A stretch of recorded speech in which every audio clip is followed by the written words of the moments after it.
Oh, a strange sound on a busy section of highway in Kent County has some wondering if they need to take their car into the repair shop.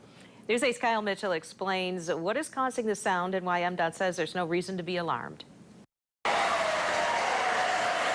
It's a sound that has been hard to miss. If you've been driving on a newly paved section of I-196 in Kent County between Fuller and Maryland Avenues. The sound may be a little bit startling, but MDOT says not to worry. Nothing is wrong with your vehicle. I've heard people describe it as whale song. John Richard with MDOT says the sound is coming from the pavement and won't cause any harm to your ride. Typically, asphalt is laid down in the summer and the warmer months, but when it's laid down in the colder months, because a lot of our projects went, off schedule this year.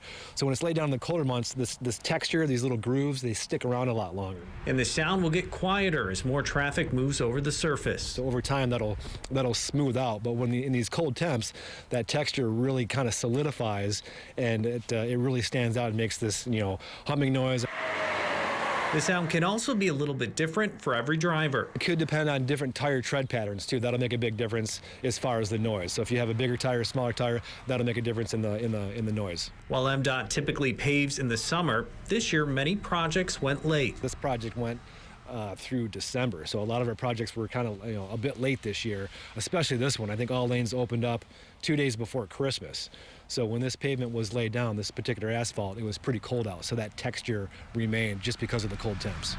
In some cases, the sounds can last for years.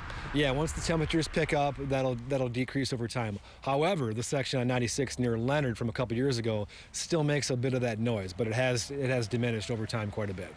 In Kent County, Kyle Mitchell, News 8.